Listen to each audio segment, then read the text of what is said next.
Nobody told you about the most important physics paper of the decade. It didn't trend, it didn't get a press release. It didn't show up in your feed between the celebrity gossip and the breaking political news. A small team of researchers at a privately funded lab in New York published something in April of 2024 that should have made every person who has ever looked up at the night sky and felt that particular kind of longing, that ache of knowing the stars are there and that we may never reach them, stop whatever they were doing, and just breathe for a second. It didn't do that. It landed quietly, almost invisibly, and the world kept scrolling. But here's what that paper actually says. When you read it carefully, when you sit with the mathematics and the 30 years of failure that preceded it, when you understand what it means that for the first time in generations, the equations looked back at the people questioning them and returned something they had never returned before. It says this is allowed. That's it. 2 words: quiet, precise, and for 30 years completely out of reach. Tonight, we are going to understand exactly why those 2 words matter more than almost anything else published in theoretical physics in the last 3 decades. We are going to understand what actually happened, what was actually achieved, what was not, and what question the universe has finally agreed to help us ask correctly. Buckle in, because this goes somewhere you are not expecting. Let's start with where this happened, because the location matters. Not CERN, not NASA's Jet Propulsion Laboratory, not a government-funded research giant with a $4 billion annual budget and a dedicated communications team ready to blast a discovery to every science journalist on the planet. The paper came from a place called Applied Physics, a small, privately funded research organization operating out of New York. The kind of institution that serious scientists sometimes describe with a kind of respectful surprise, as in, yes, actual rigorous science comes out of there. The lead author was a physicist named Jared Fuches. His co-authors were Alexey Bobrick and Gianni Martire, and together they published a solution, a specific mathematically complete solution to Einstein's field equations in a journal called Classical and Quantum Gravity. Now, the journal choice alone is worth pausing on. Classical and Quantum Gravity is not a second-tier publication. It is one of the most respected theoretical physics journals in the world, and it carries a particular historical weight in this conversation because it is the exact same journal that, 30 years earlier, published the paper that started this entire research program in the first place. In 1994, a Mexican physicist named Miguel Alcubierre, who was at the time a PhD student watching Star Trek and asking himself whether the warp drive his favorite show kept referencing could actually work, published a paper called The Warp Drive, Hyperfast Travel Within General Relativity. That paper changed things, not by solving the problem, by proving the problem was worth having. Alcubierre showed that Einstein's equations, the same equations that govern the curvature of space-time, the motion of planets, the bending of light around black holes, the expansion of the universe, do not by themselves forbid faster-than-light travel. There exists, within the mathematical framework of general relativity, a configuration of space-time geometry that would allow a spacecraft to travel between 2 points faster than light could travel that same distance in open space. The mechanism is almost poetic. You don't accelerate the ship. You don't push it through space. You reshape space itself around it. Space contracts ahead of the ship and expands behind it, and the ship, sitting perfectly still inside a flat bubble of undisturbed spacetime, gets carried along like a piece of debris on a wave. The surfer doesn't push the ocean moves. The surfer rides. That idea opened a door. It also immediately revealed an enormous, seemingly insurmountable problem that would dominate warp drive physics for the next 3 decades. And understanding that problem, really understanding it, is the only way to appreciate why what happened in April 2024 actually matters. Here is what nobody tells you when they describe the Alcubierre metric in a 5-minute YouTube explainer. The geometry works. The math is real. The physics of general relativity genuinely permits the kind of space-time distortion Alcubierre described. That part is not in dispute, and it was never in dispute. The problem isn't the shape of the solution. The problem is what you'd need to build it. To produce the specific pattern of space-time curvature the Alcubierre warp bubble requires, you need matter arranged in a very specific way. And when you work through the mathematics of what kind of matter that would need to be, you arrive at something that has never been observed, never been created in a laboratory, and, as far as we can tell, does not exist anywhere in the observable universe. You need matter with negative energy density, matter that, if you could somehow weigh it on a scale calibrated to Einstein's equations, would register below zero, not a little below. The original estimates suggested you'd need something equivalent to the mass energy of the planet Jupiter in negative form. Later refinements, including work by Harold White at NASA and a clever geometric mice-adification by Chris van den Broek in 1999, reduced those estimates significantly. But every refinement still landed in the same place: some negative energy, somewhere, somehow. Every warp drive solution published between 1994 and 2024 violated what physicists call the classical energy conditions. The energy conditions are worth understanding because they're central to everything that follows. There are 4 main ones that matter here. The weak energy condition says that the energy density of matter, as measured by any physical observer, must be 0 or greater. You cannot have negative energy density. The null energy condition extends that requirement to observers moving at the speed of light. The dominant energy condition adds the constraint that energy cannot flow faster than light. The strong energy condition governs how matter contributes to gravity. These 4 conditions are not arbitrary rules someone imposed on physics from the outside. They are the mathematical fingerprint of matter that behaves like matter. They are the equations saying, this is what real stuff looks like. If your solution violates them, physicists know, technically and precisely, that whatever you've described cannot be built from anything that actually exists in the universe. Alcubierre's solution violated them. Every solution that came after it violated them. Physicists were not standing in front of a wall that said you cannot go faster than light.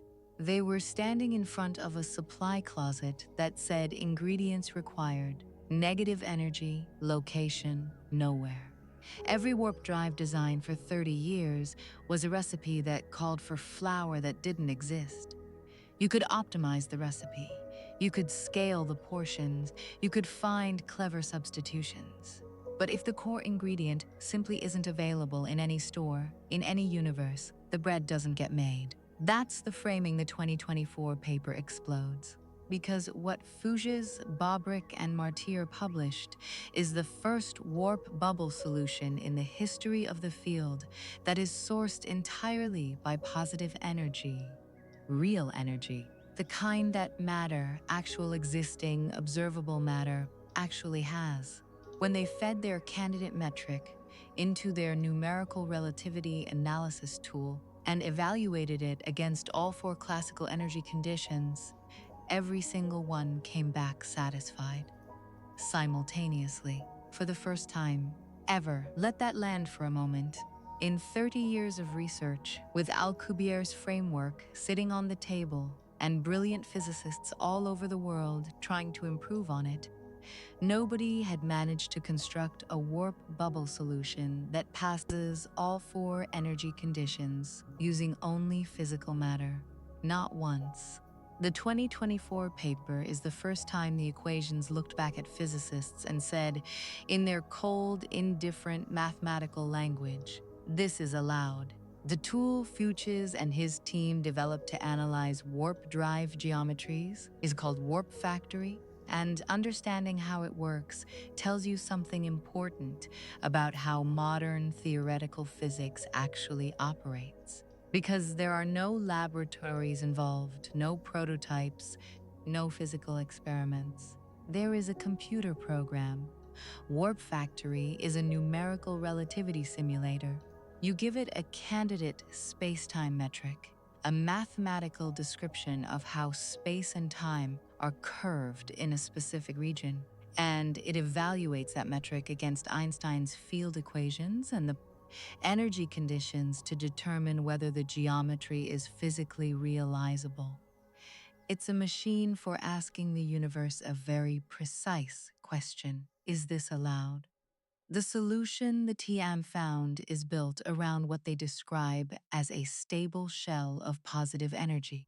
Picture a thin spherical shell, like a soap bubble, but made of concentrated energy, surrounding an interior region of approximately flat spacetime. The craft would sit inside that flat interior, completely undisturbed, experiencing no acceleration, no tidal forces, no sense of motion at all. From the perspective of anything inside the bubble, nothing is happening. The universe outside is moving. They are sitting still. Outside the shell, the geometry does what Alcubierre described. Space contracts ahead of the bubble in the direction of travel. Space expands behind it. The result is directed motion, not because the craft pushed against anything, but because the shape of space-time is guiding the bubble forward the way a river guides a boat. The shell is made of positive energy. That's the breakthrough. The shell is made of the kind of energy that the universe actually contains, the kind that satisfies every constraint that general relativity places on physical matter. When Warp Factory evaluated this configuration, the readout came back clean across all four conditions. There is a catch, and it's a real one. The bubble moves at subluminal velocity, slower than light. Not slightly slower. The specific solution described in the paper doesn't come close to the speed of light. If you were hoping this was the announcement of Warp 9 and interstellar tourism, this is where I have to disappoint you. There is no prototype, there is no engine, there is no experiment. This is a purely mathematical result, a configuration in an equation, a solution on paper. But here is the thing you need to hold on to. Being slower than light is not the point. The point is being real. For 30 years, the question was never, how fast can a warp drive go? Question was, can a warp drive exist at all in a universe made of actual matter? And for 30 years, the answer was no. Not with any matter we've ever found. Not with any matter consistent with the energy conditions. The 2024 paper changes that answer to yes. The speed question comes after the extents question. You cannot negotiate with a door that won't open. The door just opened. Here is a conceptual error that quietly derails almost every popular discussion of this topic. When people talk about the speed of light as a cosmic speed limit, they speak as though it's one thing. One rule, one wall. You cannot go faster than light, full stop, end of discussion. But the actual physics is far more granular than that. And the distinctions matter enormously for understanding what the Fuches paper is actually claiming. There are, in a meaningful sense, 3 different speed of light limits, and they apply to completely different things. The first is the one everyone knows. Massive objects, things with rest mass, cannot be accelerated to the speed of light within their local space-time environment. This is a consequence of special relativity. As you accelerate a massive object, its kinetic energy increases, and near the speed of light, the energy required to continue accelerating it grows without bound. At the speed of light itself, the required energy becomes infinite. You can't get there. This applies to electrons, protons, spacecraft, and anything else with mass. This limit is hard, local, and undisputed. The second version is subtler and actually deeper. It concerns information, whether causal influence can travel faster than light. Even in scenarios where something appears to move faster than light, the critical question physicists ask is, can that apparent motion be used to transmit information from one point to another faster than light would carry it? If yes, you've created a mechanism for violating causality, for sending signals backward in time from the perspective of some observers. This generates paradoxes that destabilize the logical architecture of physics entirely. This limit is about cause and effect, not about speed. The third version is the one most people forget entirely, the expansion of space itself. Right now, today galaxies beyond a certain distance are receding from us at velocities that exceed the speed of light. Not because they're moving through space faster than light. They're not, but because the space between us and them is expanding, and there is so much of it that the cumulative rate of increase in distance exceeds light speed. Nobody calls this a violation of physics. It isn't one, it's metric expansion. The distance is growing because the geometry is changing, not because anything is moving through space at forbidden velocities. The warp drive belongs to that third category. The Alcubierre metric and the Fuches solution derived from it don't involve matter accelerating through space at all. They involve the geometry of space itself changing in a directed, controlled way. The craft inside the bubble is always locally at rest. It's the bubble, the geometric structure of space-time around the craft, that moves. This is conceptually identical to cosmic expansion. It's just engineered rather than spontaneous. Relativity doesn't forbid metric expansion. It can't forbid it, because metric expansion is what the universe has been doing continuously since the Big Bang. What the energy conditions forbid is constructing a specific type of metric expansion using unphysical matter. What the 2024 paper demonstrates is that metric expansion of the warp bubble type can be constructed with physical matter at subluminal velocities. The barrier people think exists, the absolute wall against faster-than-light travel, is actually a composite of three separate constraints, only one of which applies in any straightforward way to a warp drive. The first constraint about matter moving through space doesn't apply because the craft is stationary locally. The third constraint about space itself is not a constraint at all for warp drives. It's the underlying principle on which they operate. The second constraint about information, causality, and whether you can send signals backward in time is the serious one.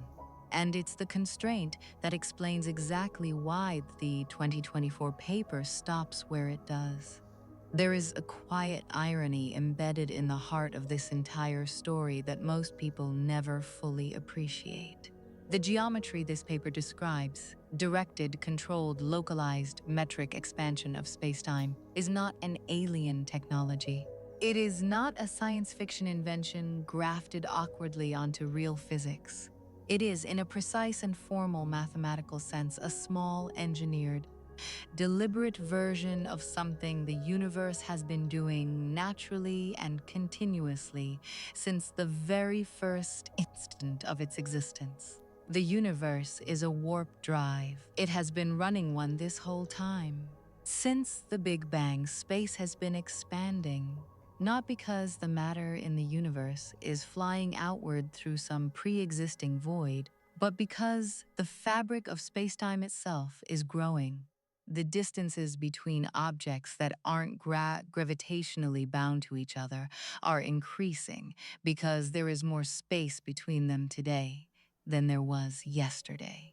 This is the cosmological expansion described by the Friedmann-Lemaitre-Robertson-Walker metric, and it is the most successful large-scale model in all of physics. The mathematics that describes it and the mathematics that describes a warp bubble are not analogies. They're the same family of solutions to Einstein's field equations. Go back further, to the first fractions of a second after the Big Bang, to the period cosmologists call inflation. During inflation, the universe underwent a period of expansion so rapid that the word superluminal barely captures it. In approximately 10 to the negative 32 seconds, a span of time so brief it has no useful analogy in human experience, the observable universe expanded from a region smaller than a subatomic particle to something roughly the size of a grapefruit. The distances involved increased by a factor of at least 10 to the 26. That is the universe running a warp bubble at scales that make every human engineering ambition look like a drawing a child made in crayon. And it was not a violation of physics. It was physics. It was metric expansion, the same mechanism the Alcubierre metric describes, the same mechanism the Fuches solution describes, just running at universe-wide scale during a period when the quantum vacuum was in a state we do not yet fully understand. If the universe can do it, the question is not whether the geometry is possible. The geometry is proven possible by the universe's own history. The question, the narrow, specific technical question, is whether intelligence can learn to produce a localized, directed, controllable version of the same geometry using matter that exists and energy that is physically achievable. And the 2024 paper says, for the first time in a limited subluminal case, yes, the geometry exists, the matter is real, the energy conditions are satisfied. The universe itself demonstrated the principle in its opening moment. A small team in New York has just built the first human-scale mathematical proof that a controlled pocket of that principle can be described without violating any rule that governs real, observable matter. Space has always been the loophole. Physics has always known this. The Fuches result is the first time anyone has walked through that loophole correctly. Now we arrive at the part of this story that most popular accounts never quite reach. The part that reframes everything, the part that explains not just why this paper matters, but what the speed of light actually is at the deepest level. The speed of light is not primarily a constraint on speed. It is a constraint on time. In 1996, a physicist named Alan Everett published a careful analysis of the causality properties of the Alcubierre metric. His finding was uncomfortable and has never been seriously disputed. Warp drive travel at superluminal velocities does not merely let you travel fast. It allows you to travel backward in time, not as an exotic side effect, as a direct, mathematically unavoidable consequence of what superluminal metric travel means in the framework of special and general relativity. The mechanism is simultaneity. In special relativity, whether two events happen at the same time is not a universal fact. It depends on the motion of the observer. Two events that appear simultaneous to a stationary observer may appear to occur in different sequence to an observer moving at high velocity. This isn't a measurement error or a philosophical abstraction. It's a geometric property of space-time, encoded in the mathematics of the Lorentz transformation and confirmed experimentally to extraordinary precision. Here's what that means for a superluminal warp drive. Suppose you travel from Earth to a distant planet faster than light. Let's say you do it in what appears to be a few hours. From the perspective of a third observer moving at high velocity in a different direction relative to your trip, the mathematical structure of space-time means that your arrival and your departure can appear in reversed order. From that observer's perspective, you arrived before you left. That's not a perception trick. In the framework of special relativity, that reversed ordering is physically meaningful. Matt Visser, one of the most rigorous analysts of exotic spacetime geometries in the field, extended Everett's analysis to show that with two warp drives, or even one used on two separate trips, you can construct what physicists call a closed time-like curve, a path through space-time that loops back on itself, eventually depositing the traveler at a point in their own past. This is the actual reason the speed of light exists as a limit. It is not protecting the universe from going fast. It is protecting the universe from going backward. The speed of light is the velocity at which the causal structure of the universe is maintained, the boundary below which causes reliably precede effects for all observers, and above which that reliability collapses.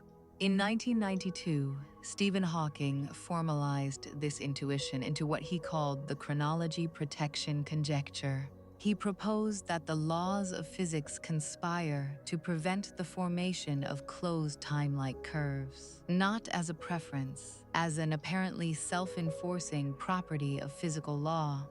Every time a geometry approaches the conditions required to close a causal loop, something in the physics, likely quantum effects in the vacuum, destabilizes it.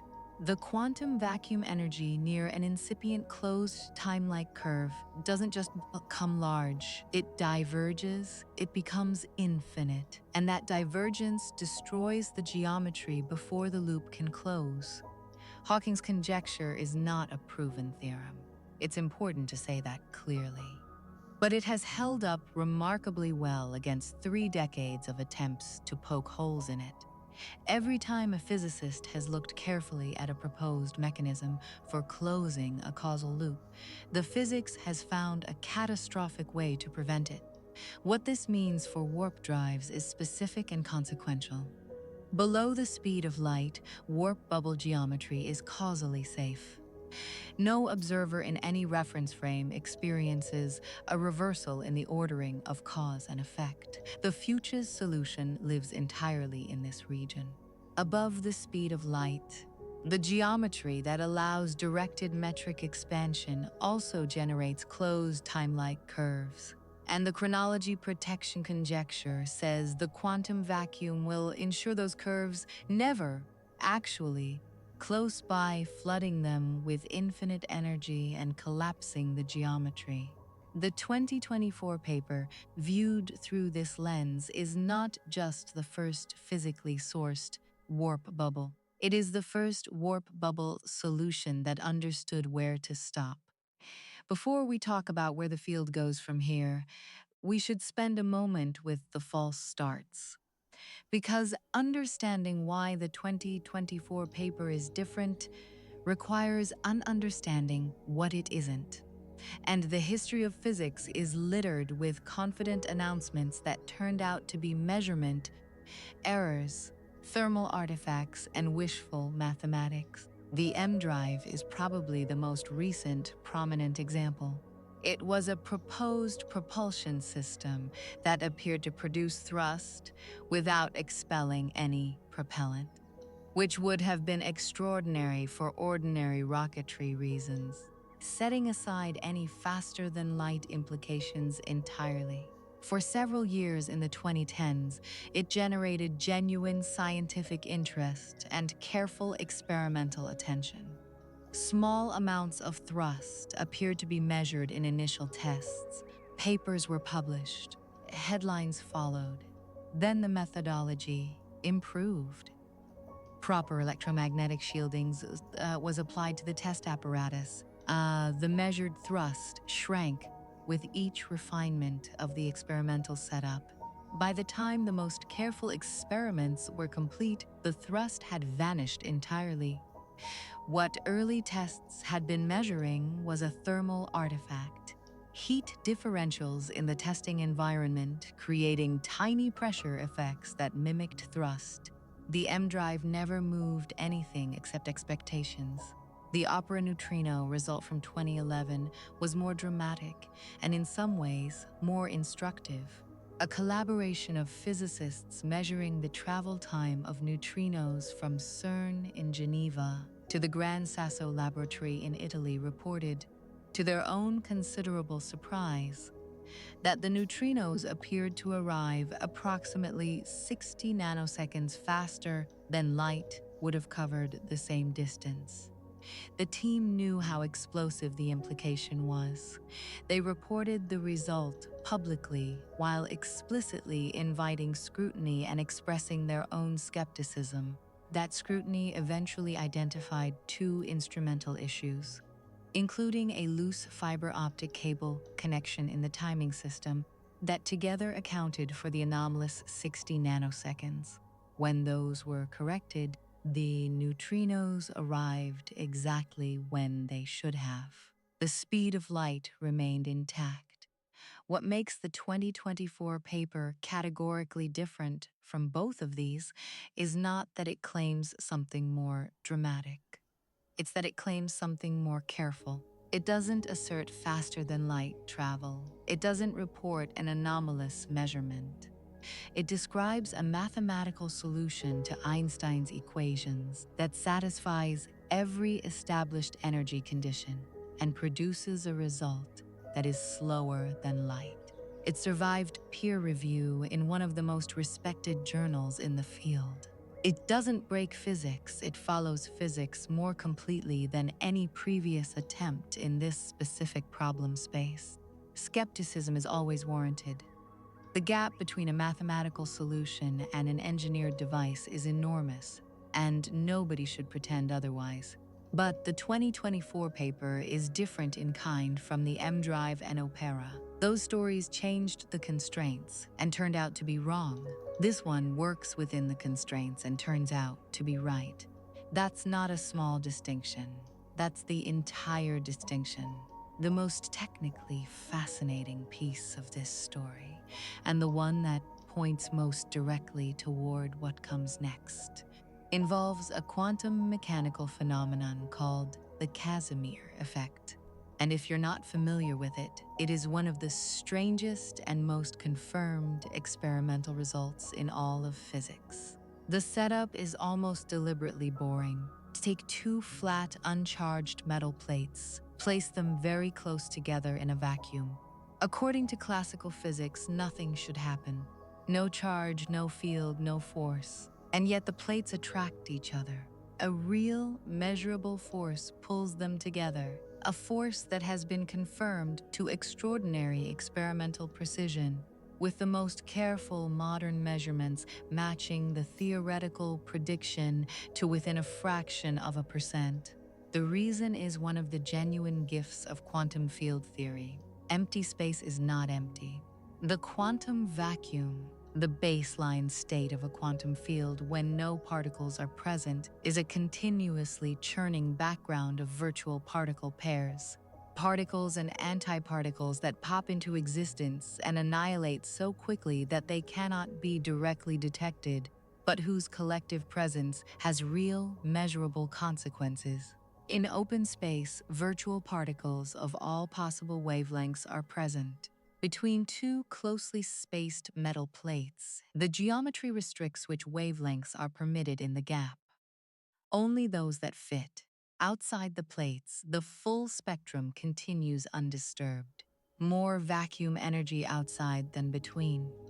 A pressure imbalance. The plates are pushed together by the difference. The vacuum itself generates a force. Here's why this matters for warp drives. The Casimir effect is direct experimental proof that the energy density of the quantum vacuum can be locally modified by geometry. Between the plates, the vacuum energy is lower than in open space. In the language of effective quantum field theory, that local reduction constitutes a form of negative energy density relative to the surrounding vacuum. Now, and this is crucial, the scales involved are nowhere near anything relevant to warp drive engineering. The Casimir force between two plates separated by a micrometer is on the order of a few millinewtons per square meter. The energy scales relevant to warp geometry are many, many orders of magnitude larger. Nobody should walk away from this thinking the Casimir effect is secretly a warp drive waiting to be recognized. But it is something more important than that. It is experimental proof that quantum field theory permits geometrically induced modifications to local vacuum energy density in ways that the classical energy conditions don't fully anticipate or govern. The Fuches solution satisfies the classical energy conditions, the conditions that describe what physical matter looks like at the classical level. But quantum field theory operates at a deeper level than classical field theory. And the rules governing energy densities in quantum field theory are not identical to their classical counterparts. There is a regime of physics somewhere between the confirmed reality of the Casimir effect at micrometer scales and the theoretical engineering of a warp bubble at spacecraft scales, where the classical energy conditions give way to quantum-corrected conditions that may be more permissive in ways we don't yet fully understand. The Casimir effect proves that regime exists. How far it extends and what can be achieved within it is a live research question that the 2024 result has just made significantly more urgent. The second direction worth examining involves a physicist named Katie Kafer, whose approach is so different from the engineering-focused work that it's easy to miss why it matters. She isn't trying to build a warp drive. She's developing theoretical templates for the gravitational wave signatures that a warp bubble, if one ever formed and then collapsed, would produce. Since LIGO's first gravitational wave detection in September 2015, gravitational wave astronomy has transformed from a theoretical possibility into a precision observational science. The detectors are now sensitive enough to identify space-time ripples from black hole mergers billions of light years away, distortions stretching and compressing space by less than 1,000th the diameter of a proton. The signatures of those events have been calculated in exquisite theoretical detail. Kafer's reasoning is straightforward. If a warp bubble were to form naturally, perhaps in some extreme astrophysical environment we haven't yet characterized, its formation and collapse would produce gravitational waves with a distinctive geometric fingerprint. Not the chirp of a black hole merger, something different. Her work builds the theoretical framework that would allow gravitational wave observatories to recognize that fingerprint if it ever appears in the data. She is not engineering a warp drive. She is building the instrument to notice if the universe makes one on its own, and the possibility that warp-like geometries might form naturally in the vicinity of neutron stars, near rotating black holes, or during the collapse of massive stars is not as exotic as it sounds. The universe routinely produces extreme space-time geometries. Whether any of those environments could produce a localized metric expansion resembling a warp bubble, even briefly, even partially, is an open question. But now, for the first time, it's an open question with a mathematical foundation to stand on. Now we've arrived at the question the 2024 paper actually forces open. Not the engineering question and not the timeline question, the interpretive one. The one that doesn't have a clean answer yet, and may not have one for a long time. What is the speed of light? Not the number, not the units. What is it doing in the structure of the universe? because depending on how you answer that question, the significance of this paper changes completely. There are three coherent answers, and they are not merely different opinions. They are different pictures of what kind of universe we're living in. The first answer: the speed of light is a wall, an absolute, fundamental, uncircumventable limit on the propagation of matter and information through the universe. In this picture, the barrier isn't an artifact of our current technology or a gap in mathematical sophistication. It's a structural feature of spacetime itself, baked into the geometry of reality at a level so deep that no engineering, however advanced, and no mathematics, however elegant, can circumvent it. The analogy is not a physical wall that could be demolished with sufficient force. It's more like the constraint preventing a triangle drawn on a flat plane from having interior angles summing to more than 180 degrees. That's not a rule someone imposed. It's a consequence of what flat geometry is. You can't negotiate with it. You can't find a clever way around it. The triangle simply cannot have those angles because of what the words flat and triangle mean together. In this first picture, the speed of light is exactly that kind of constraint, not a prohibition imposed from outside, but an implication of what spacetime is. The Fuches result is still significant in this interpretation, genuinely significant but bounded. The subluminal warp bubble is real. The door opened a crack, but the door only opens inward into the subluminal region. The room beyond, the superluminal regime, is inaccessible, not because we lack the engineering, but because of the architecture of reality. The speed of light is a load-bearing wall. Remove it, and causality collapses. The subluminal result is the best possible foothold on the surface of that wall, and it's valuable. But the wall stands. The second answer, the speed of light, is a contract, not an absolute prohibition written into the axioms, but a description of the terms under which matter and information operate within the current configuration of the universe. Contracts are real. They're enforceable. Violating them has consequences, but they're not the laws of logic.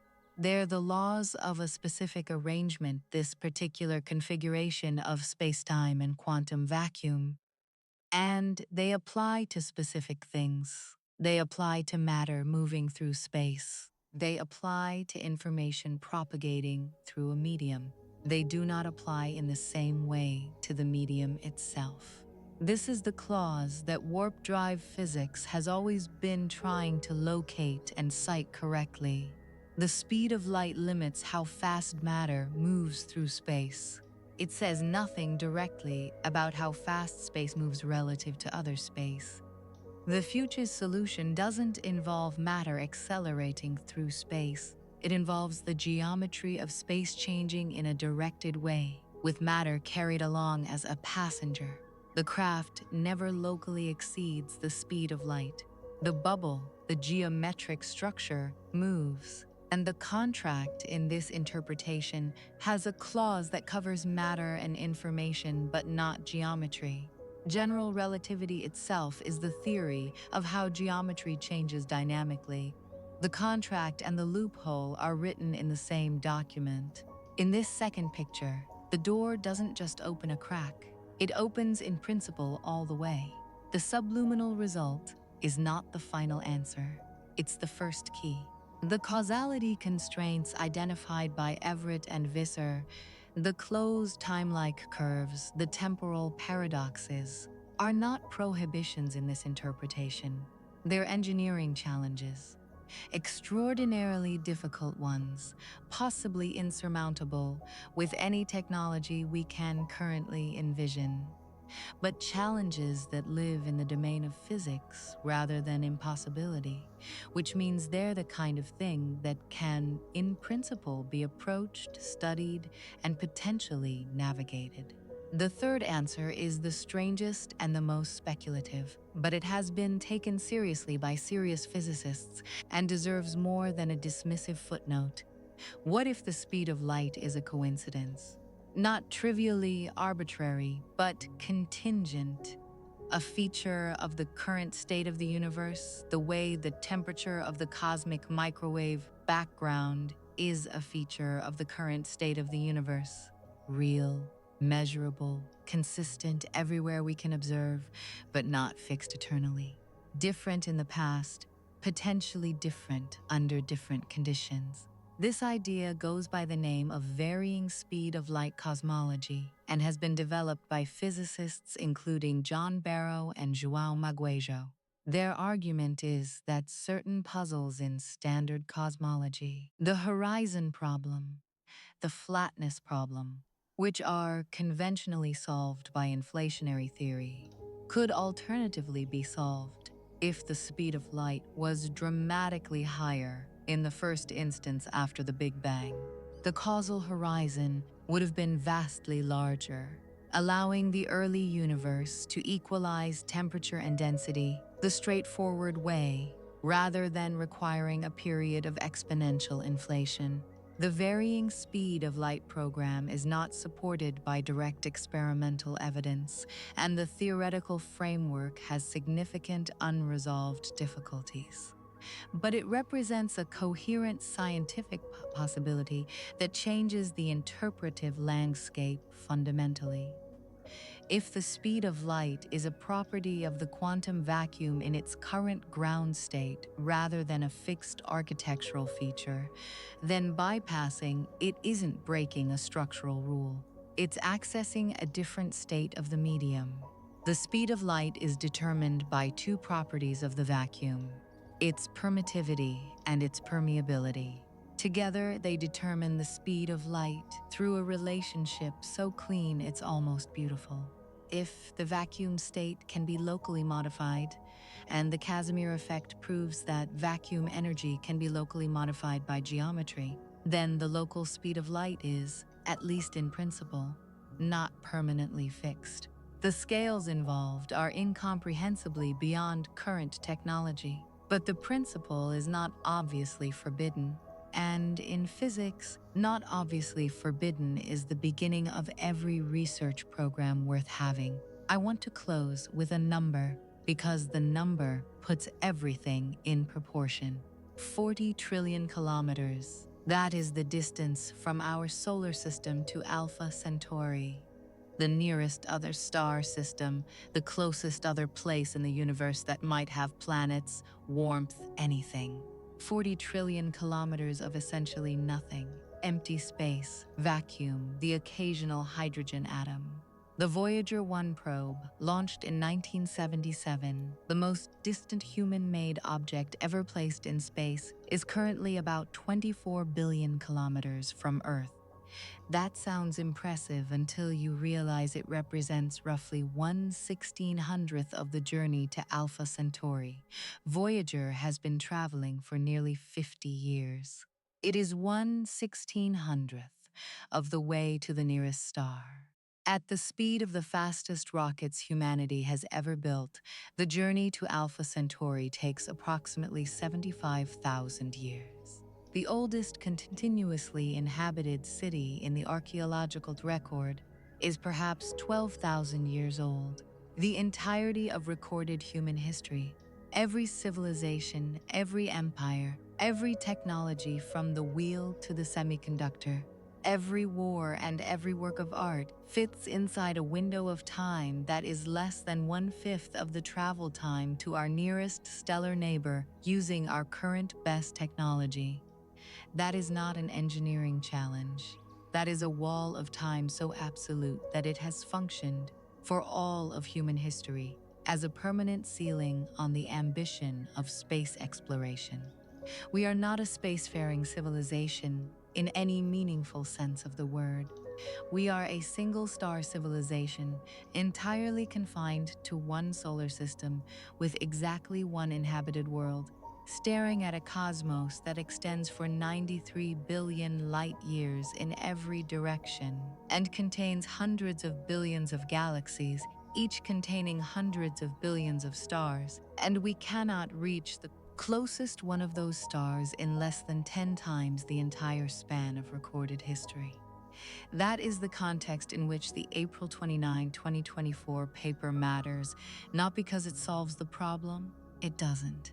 Not because it promises a solution on any timeline that anyone alive today will witness. It doesn't. The gap between a mathematical solution and a working warp drive is enormous in a way that should never be minimized. Enormous in energy requirements, in stability questions, in the unresolved engineering of initiation, termination, steering, and habitability. These are not small gaps, they are entire research programs, each one potentially spanning generations. But here is what changed. Before April 29, 2024, the conversation about warp drives was a conversation about whether the impossible could be made possible. That is an exhausting conversation. It requires simultaneous debate about physics and ontology and what counts as evidence, and whether the category you're discussing is even coherent. It is the conversation you have when you're not sure the ground exists. After April 29, 2024, the conversation is about whether the possible can be made practical. That is a completely different conversation. Physics knows how to have that conversation. It has been having it successfully for centuries. It knows how to take a mathematical proof of possibility and convert it, through iteration and refinement and experiment and engineering and time, into something real. In 1903, at Kitty Hawk, two brothers from Ohio flew a powered aircraft for 12 seconds over a distance of 37 meters. It barely cleared the sand. It was powered by a 12-horsepower engine. 66 years later, humans stood on the moon. The Wright Flyer and the Saturn V rocket are separated by 66 years and a gap in capability that defies any simple description. And yet the line between them is straight and unbroken, drawn by the simple fact that once the mathematics said yes, once the proof of possibility existed, the question became not can it be done, but how far can it go? That is the question the 2024 paper places on the table. Not is warp drive physics possible? That question now has an answer. A small, quiet, subliminal answer, but a real one. The question now is how far does the physics go from here?